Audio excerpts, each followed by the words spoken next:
السلام علیکم ورحمۃ اللہ وبرکاتہ۔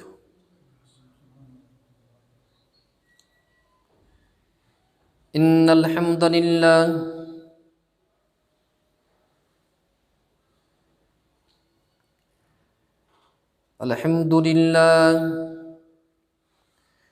الحمد للہ نحمده ونستعینه ونستغفره ونعوذ باللہ من شرور انفسنا ومن سیئات اعمالنا، من يهده الله فلا مضل له ومن يضلله فلا هادي له، وأشهد أن لا إله إلا الله وحده لا شريك له، وأشهد أن محمدًا عبده ورسوله، فإن خير الحديث كتاب الله، وخير الهدي هدي محمد صلى الله عليه وسلم، وشر الأمور محدثاتها، وكل محدثة بدعة، وكل بدعة ضلالة، وكل ضلالة في النار۔ أما بعد، قال الله تبارك وتعالى في القرآن الحكيم: أعوذ بالله من الشيطان الرجيم، بسم الله الرحمن الرحيم: واعبدوا الله ولا تشركوا به شيئا، وبالوالدين إحسانا، وبذي القربى واليتامى والمساكين، والجار ذي القربى والجار الجنب والصاحب بالجنب وابن السبيل، وما ملكت أيمانكم، إن الله لا يحب من كان مختالا فخورا۔ اللهم صل على محمد وعلى آل محمد كما صليت على إبراهيم وعلى آل إبراهيم إنك حميد مجيد۔ اللهم بارك على محمد وعلى آل محمد كما باركت على إبراهيم وعلى آل إبراهيم إنك حميد مجيد۔ اللهم صل على محمد وعلى آل محمد كما صليت على إبراهيم وعلى آل إبراهيم إنك حميد مجيد۔ اللهم بارك على محمد وعلى آل محمد كما باركت على إبراهيم وعلى آل إبراهيم إنك حميد مجيد۔ اللهم صل على محمد وعلى آل محمد كما صليت على إبراهيم وعلى آل إبراهيم إنك حميد مجيد۔ اللهم بارك على محمد وعلى آل محمد كما باركت على إبراهيم وعلى آل إبراهيم إنك حميد مجيد۔ محترم المقام، قابل صد احترام بزرگ اور دوستوں اور عزیز بچوں، اللہ تبارک و تعالیٰ کا لاکھ لاکھ شکر اور احسان ہے کہ جس نے ہمیں اس مسجد میں جمع ہونے کی توفیق بخشی۔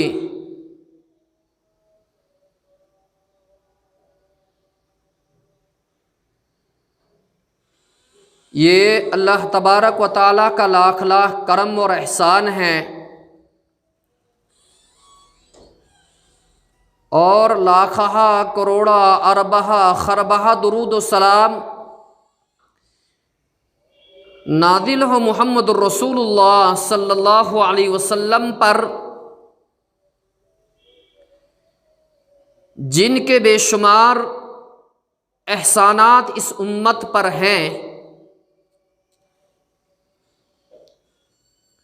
اگر ہم پوری زندگی رات اور دن محمد الرسول اللہ صلی اللہ علیہ وسلم پر درود پڑھتے رہیں تو وہ بھی کم ہے، کیونکہ ان کے احسانات ہم پر بے شمار ہیں۔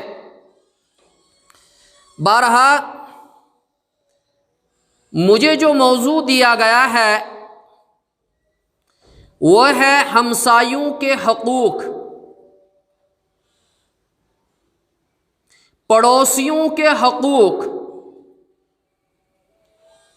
چاہے آپ اس کو اردو میں پڑوسی کہہ دیجئے یا ہمسایہ کہہ دیجئے، ان کے حقوق شریعت اسلامی کے اندر کیا ہے وہ موضوع مجھے دیا گیا ہے۔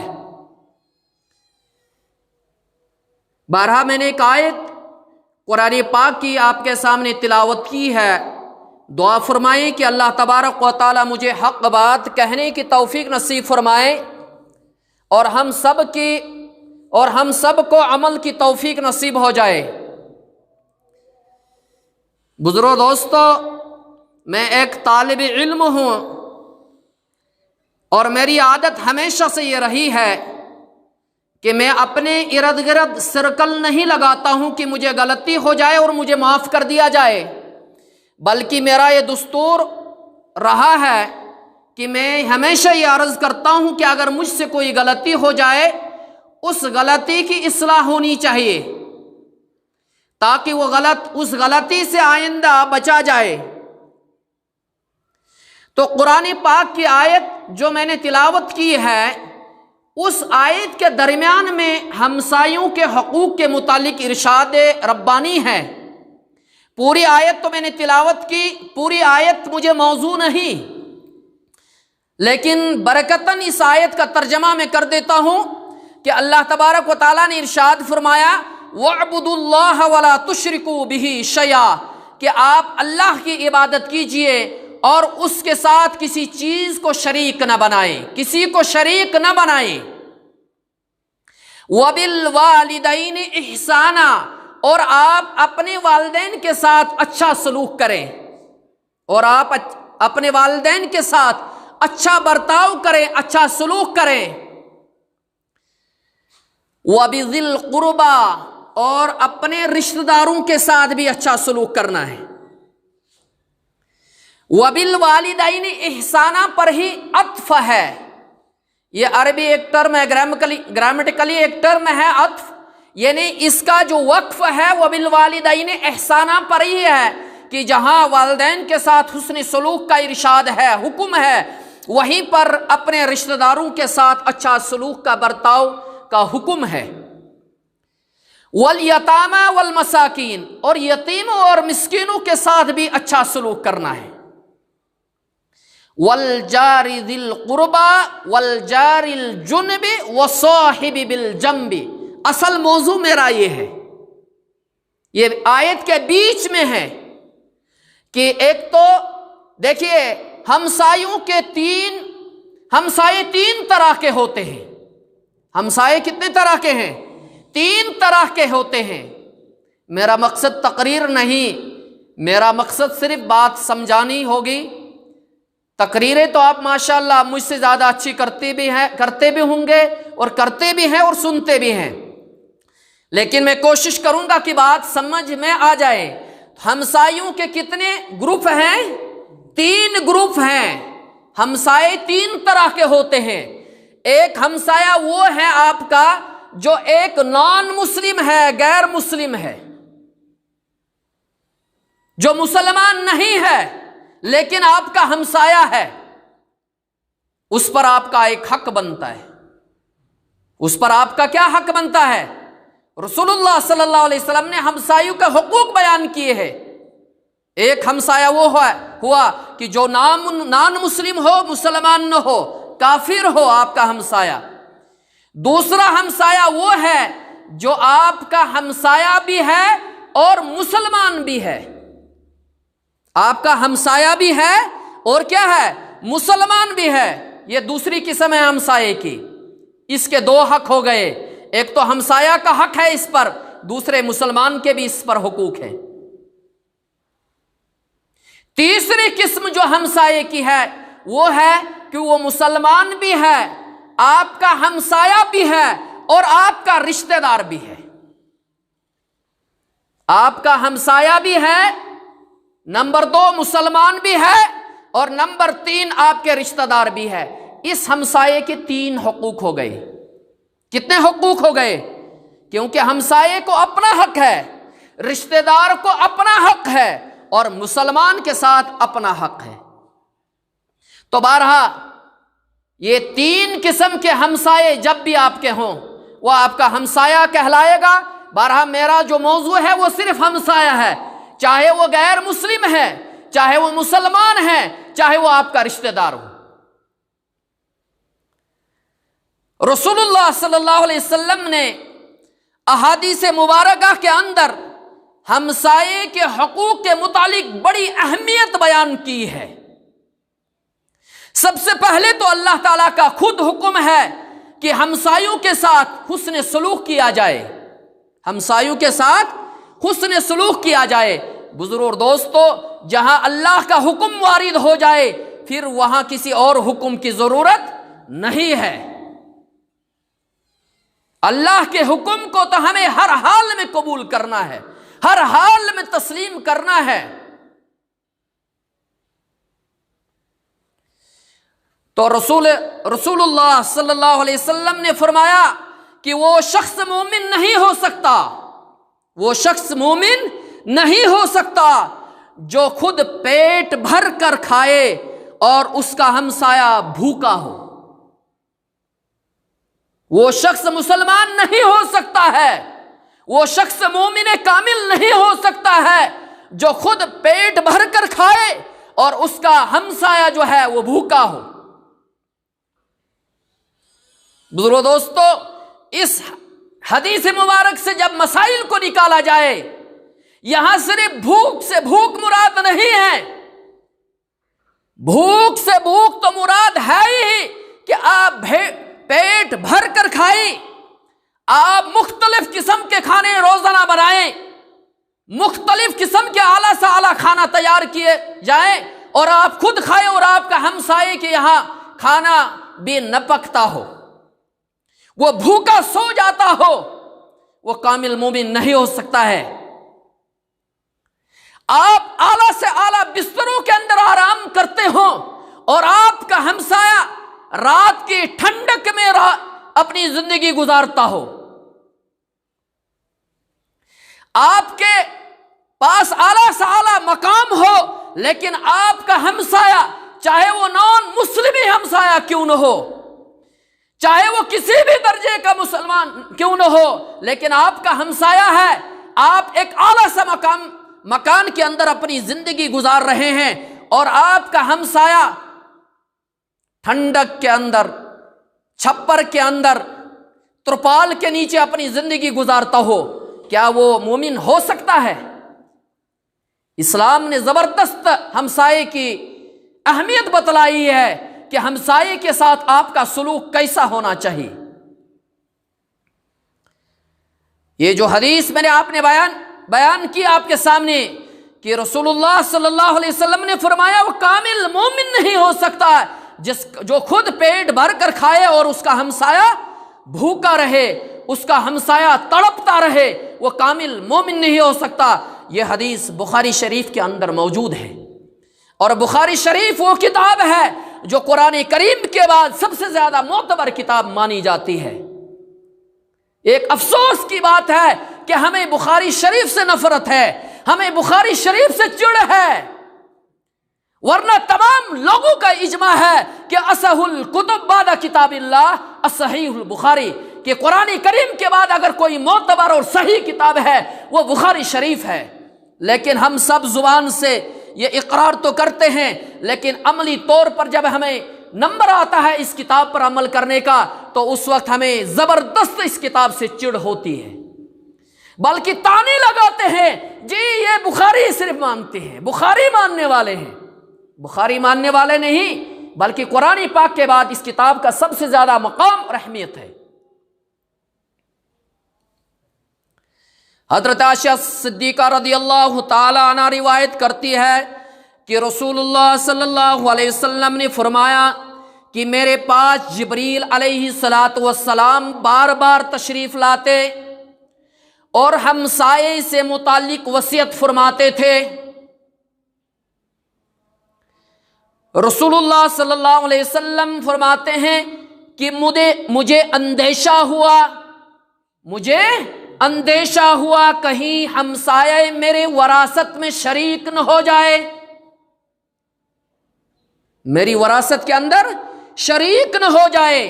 وراثت آپ سبھی حضرات جانتے ہیں، وراثت اس پراپرٹی کو کہا جاتا ہے جب ایک آدمی ایک شخص مر جاتا ہے، اس دنیا سے رخصت ہو جاتا ہے، اور اس کے پاس جو مال و دولت ہوتی ہے، جو پراپرٹی چھوڑ کر جاتا ہے، اس کو وراثت کہتے ہیں۔ اس کو کیا کہتے ہیں؟ وراثت کہتے ہیں۔ اور شریعت کے اندر وراثت کی تقسیم کے لیے ایک قانون بنایا گیا ہے۔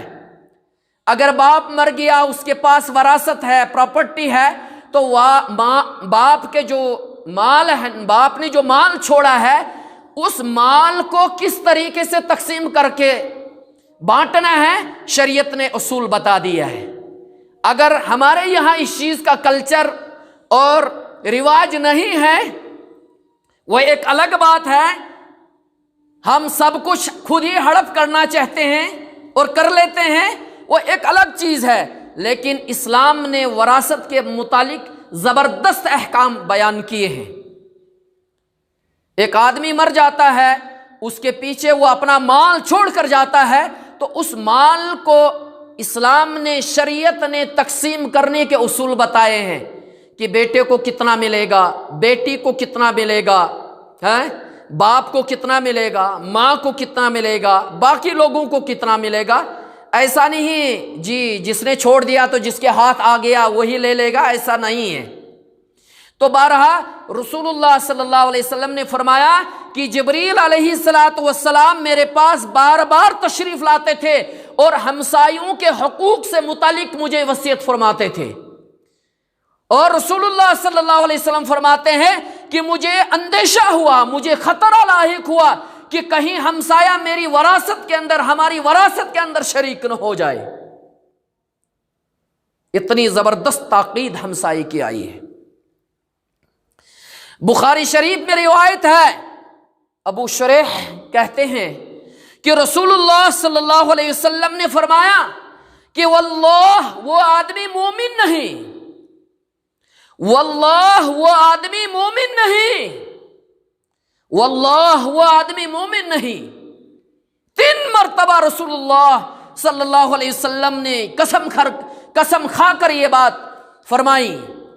اور یہاں قسم کھا کر جو بات کی جاتی ہے، اس کے اندر تاکید پیدا کرنی ہوتی ہے۔ پوچھا گیا یا رسول اللہ صلی اللہ علیہ وسلم کون آدمی مومن نہیں؟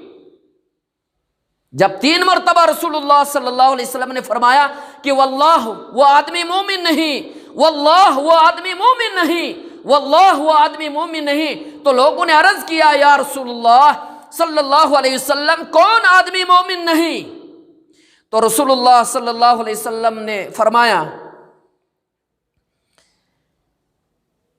جس کا پڑوسی اس کی تکلیفوں سے محفوظ نہیں، جس کا پڑوسی اس کی تکلیفوں سے محفوظ نہیں، وہ آدمی مومن نہیں۔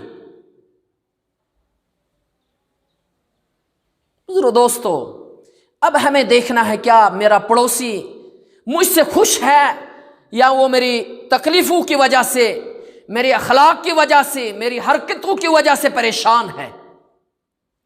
کیا ہم اس زمرے میں آتے ہیں یا نہیں؟ کیا ہم اس رسول اللہ صلی اللہ علیہ وسلم نے جو حدیث بیان فرمائی ہے، ہم اس زمرے میں کہیں خود تو نہیں آتے ہیں؟ ہم مسلمان بھی ہیں، ہم مومن بھی ہیں، کیا میرا پڑوسی میری اذیت کی وجہ سے، میری تکلیف کی وجہ سے مجھ سے ناراض تو نہیں ہے؟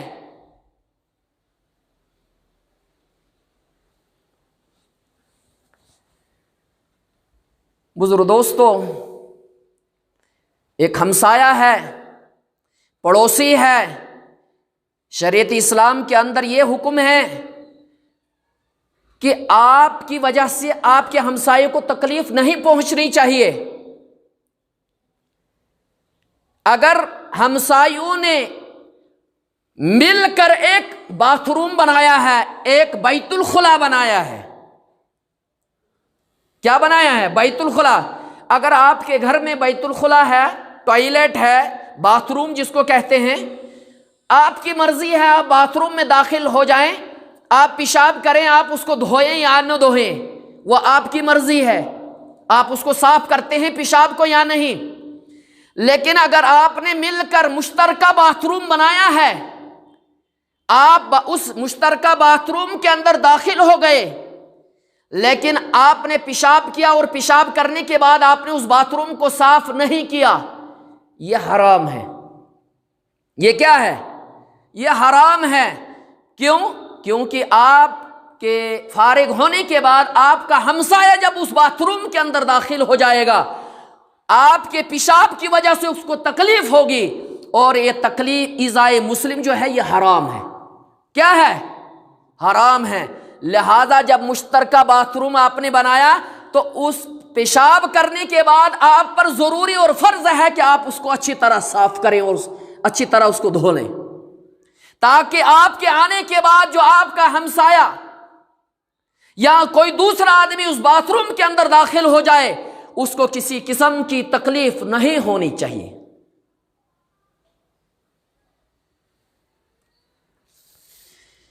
بارہا یہ رسول اللہ صلی اللہ علیہ وسلم کی زبردست تاکیدیں ہمسایوں کے حقوق سے متعلق آئی ہے۔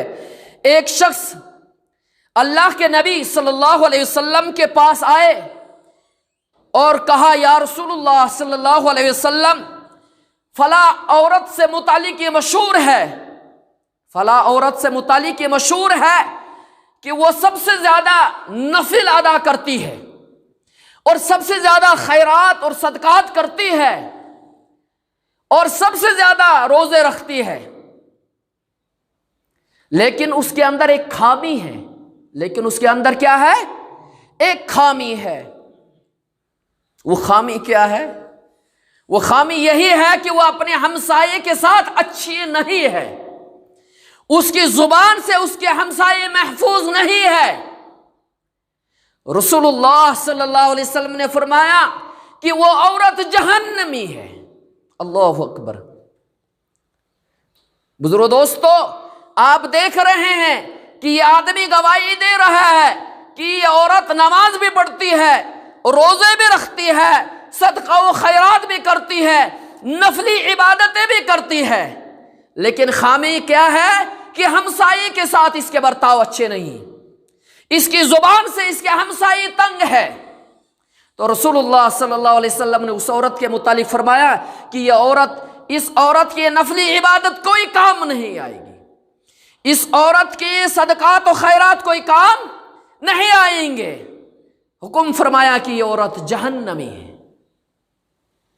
اسی شخص نے دوسرا سوال کیا، یا رسول اللہ صلی اللہ علیہ وسلم، اس کے برعکس ایک عورت ہے جو بہت کم نفل نمازیں پڑھتی ہے، بہت کم نفل نمازیں یعنی نوافل کم پڑھتی ہے، صدقات و خیرات بہت کم کرتی ہے، نفلی روزے بہت کم رکھتی ہے، لیکن اس کے اندر ایک خوبی ہے۔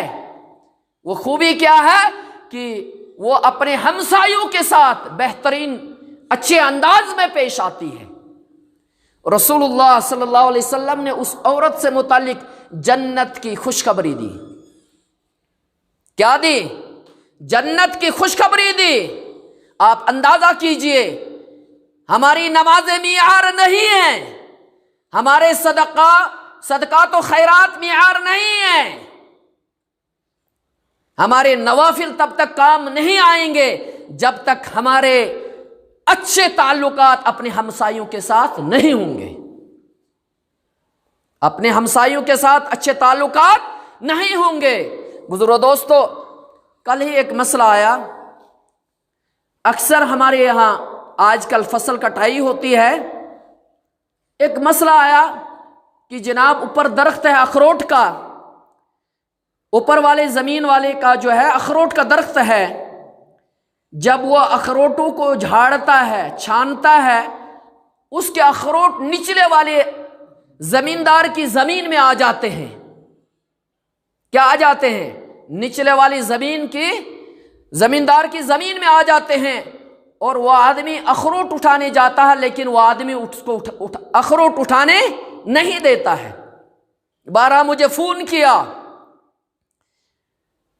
میں نے کہا اس کا جو مطالبہ ہے وہ ٹھیک ہے، آپ یہاں غلط ہے، کیونکہ رسول اللہ صلی اللہ علیہ وسلم نے فرمایا لا ضرر ولا ضرار، لا ضرر ولا ضرار، کسی کو عمدن قصدن نقصان پہنچانا یہ جائز نہیں ہے، اور کسی کو بھول چوک کر بھی نقصان پہنچانا جائز نہیں۔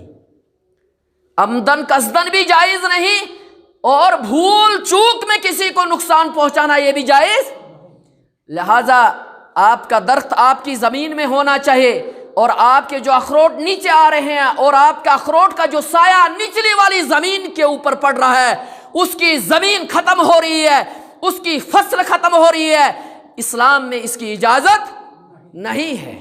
لہذا آپ کو اپنے اخروٹ کی شاخوں کو کاٹنا چاہیے، تراشنا چاہیے، تاکہ دوسرے کی زمین کو نقصان نہ پہنچے۔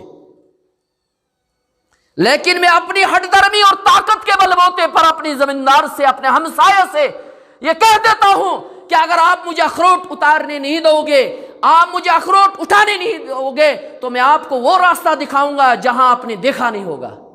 بزرگ دوستو، یہ ہٹ درمی یہاں دنیا میں چلے گی، قیامت کے دن آخرت میں آپ کو حساب دینا ہوگا۔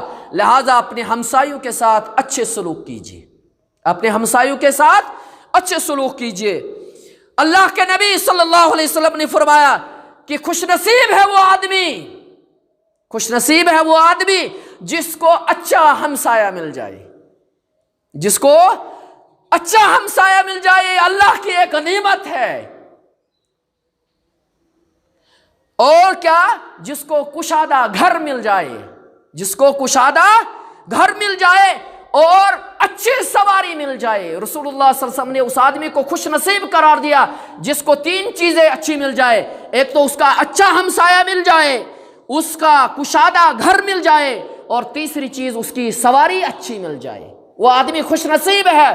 دعا کیجیے اللہ تبارک و تعالی ہمیں بھی اچھا ہمسائے ملنے کی توفیق عطا کرے، اور ہمیں خود اپنے ہمسایوں سے اچھا سلوک کرنے کی توفیق عطا فرمائے۔ بزرگ دوستو، یہ تاکیدیں ہمسایوں کے ساتھ اچھے تعلقات نبھانے کے بارے میں رسول اللہ صلی اللہ علیہ وسلم نے بیان فرمائے۔ اگر ایک سوال پیدا ہوتا ہے، اگر کسی کا ہمسایہ اب اچھا نہیں ملتا ہے تو وہ کرے گا کیا؟ ایک سوال ہوتا ہے۔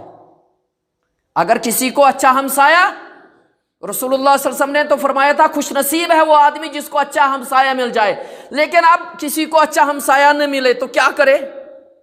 بارہ روایت موجود ہے۔ حضرت ابو ہریرہ رضی اللہ تعالیٰ عنہ بیان کرتے ہیں، روایت کرتے ہیں کہ ایک شخص نبی اکریم صلی اللہ علیہ وسلم، نبی اکرم صلی اللہ علیہ وسلم کے پاس اپنے ہمسائے سے متعلق شکایت کرتے ہوا آیا، اپنے ہمسائے سے متعلق شکایت لے کر آیا کہ یا رسول اللہ صلی اللہ علیہ وسلم میرا ہمسایہ ایسا ہے، میرا ہمسایہ ایسا ہے۔ بارہ رسول اللہ صلی اللہ علیہ وسلم نے اس کو حکم کیا کہ جائیے اور صبر کیجیے، جائیے اور صبر کیجیے۔ آج ہم جب کسی آدمی کے پاس جاتے ہیں، جس کو آپ نمبردار کہہ دیجئے، چوکیدار کہہ دیجئے، تحصیلدار کہہ دیجئے، یا جو بھی آپ کا بڑا حاکم ہے، جب آپ اس کے پاس جائیں گے جناب میرا ہمسایہ ٹھیک نہیں، اس کے ساتھ کیا کیا جائے؟ وہ آپ کو ایک مشورہ دے گا، جناب اس کو ایسا سبق سکھائیں گے، اس کو ایسا ایک راستہ دکھائیں گے جس راستے سے وہ دوبارہ واپس نہ آئے۔ لیکن کائنات کے سردار جناب محمد الرسول اللہ صلی اللہ علیہ وسلم پر قربان جائے، جو دنیا کے استاد گزرے ہیں، دنیا کے حاکم گزرے ہیں، ارشاد فرما رہے ہیں کہ جائیے صبر کیجئے۔ بارہا 2-3 مرتبہ ایسا ہی ہوا، وہ آدمی شکایت لے کر جا رہا ہے، لیکن رسول اللہ صلی اللہ علیہ وسلم وہاں سے جواب دے رہے ہیں جائیے صبر کیجئے۔ بارہ جب وقت زیادہ گزر گیا، وہ آدمی بھی کیا تنگ آ گیا، تو رسول اللہ صلی اللہ علیہ وسلم کے پاس حاضر ہوتا رہا۔ تیسری مرتبہ رسول اللہ صلی اللہ علیہ وسلم نے فرمایا کہ جائیے اپنے گھر کا سامان نکالیے اور اس کو راستے میں پھینک دیجئے۔ اپنے گھر کا سامان نکالیے اور اس کو کہاں پھینکیے؟ راستے کے اندر پھینک دیجئے۔ یعنی یہاں بھی رسول اللہ صلی اللہ علیہ وسلم اس کو تاکید کر رہے ہیں کہ اپنے ہمسائے کے ساتھ آپ بدسلوکی سے پیش نہیں آئیں گے۔ تاکید ہوئی ہے اس حدیث کے اندر۔ یہاں حکم فرمایا کہ اپنے سامان کو گھر سے نکالیے اور راستے کے اندر پھینک دیجئے۔ یہ نہیں فرمایا کہ اس کے ساتھ آپ لڑائی کیجئے، جھگڑا کیجئے، اس کو آپ عدالتوں کے اندر لے جائیے، اس کو آپ پولیس چوکیوں کے اندر لے جائیے، نہیں، بلکہ فرمایا کہ آپ صبر نہیں کر رہے ہیں، آپ ایسا کیجئے، آپ اپنے گھر کا سامان نکال کر راستے میں پھینک دیجئے۔ بارہا وہ آدمی گیا اور اس نے اپنا سامان گھر سے نکال کر راستے میں پھینک دیا۔ کہاں پھینک دیا؟ راستے میں پھینک دیا۔ بارہ جب راستے میں اپنا سامان پھینک دیا تو راہگیر، راستے میں چلنے والے لوگ چلتے ہیں اور پوچھتے ہیں اس آدمی سے کیا ہوا ہے، یہ سامان کیوں پھینک دیا؟ کیونکہ یہ آدمی رسول اللہ صلی اللہ علیہ وسلم کے فرمان پر عمل کر رہا تھا۔ بارہ جب اس نے اپنی وہ ہسٹری لوگوں سے سنائی کہ میرا ہمسایہ مجھے تنگ کر رہا ہے اور رسول اللہ صلی اللہ علیہ وسلم کے پاس میں شکایت لے کر گیا تھا، لیکن آخری حد میں رسول اللہ صلی اللہ علیہ وسلم نے مجھے عرض کیا، حکم دیا کہ اپنا سامان گھر سے نکال کر راستے میں پھینک دیجئے، تو میں نے اپنا سامان راستے میں پھینکا۔ بارہا اب لوگ وہاں سے جا رہے ہیں، اب لوگوں کے منہ سے بد دعائیں نکل رہی ہیں کہ اللہ اس آدمی کے ساتھ ایسا کرے، اللہ اس آدمی کے ساتھ ویسا کرے۔ بارہا جب اس آدمی نے، اس ہمسائے نے لوگوں کی یہ باتیں، لعنت اور ملامت سنی، یہ آدمی یہ ہمسایہ جو اس کو تنگ کر رہا تھا، اس آدمی کے پاس پہنچا اور کہا کہ مجھے معاف کر دیجئے، آپ اپنا سامان اٹھا کر گھر واپس لوٹ جائے اور آئندہ آپ مجھ سے کوئی ناگواری کی چیز نہیں دیکھیں گے۔ بزرگو دوستو، یہ تھی تعلیم رسول صلی اللہ علیہ وسلم ہمسایوں سے متعلق کہ کتنا پریشان تھا یہ آدمی، لیکن اس کے باوجود بھی رسول اللہ صلی اللہ علیہ وسلم نے اس آدمی کو اپنے ہمسائے کے ساتھ بدسلوکی کا طریقہ نہیں سکھلایا، بلکہ ہمسائے کے ساتھ اچھا سلوک کا ہی طریقہ دیا۔ کہا کہ خود تو آپ بے گھر ہو جائے، لیکن اپنے ہمسائے کے ساتھ بدسلوکی نہیں کرنا۔ بارہا اللہ تبارک و تعالیٰ بھی ہمیں ان حدیثوں پر عمل کرنے کی توفیق نصیب فرمائے اور اپنے ہمسایوں کے ساتھ اچھا سلوک کرنے کی توفیق نصیب فرمائے۔ اللہ تبارک و تعالیٰ ہماری لغزشوں کو معاف فرمائے۔ آج تک جتنی خطائیں گزر گئی ہے اللہ تعالیٰ ان کو گزر چکی ہیں، معاف کیجئے، اور آئندہ ہمیں رسول اللہ صلی اللہ علیہ وسلم کے نقش قدم پر چلنے کی توفیق نصیب فرمائے۔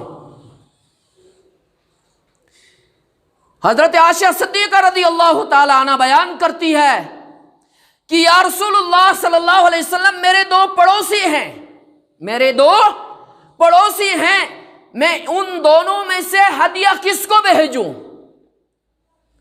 حدیث میں آتا ہے کہ جب آپ کھانا پکائیں گے، کھانے سے مراد سالن پکائیں گے، اس سالن میں آپ پانی تھوڑا زیادہ ڈال دیں، اس سالن میں آپ، اس سبزی میں آپ کیا ڈال دیں؟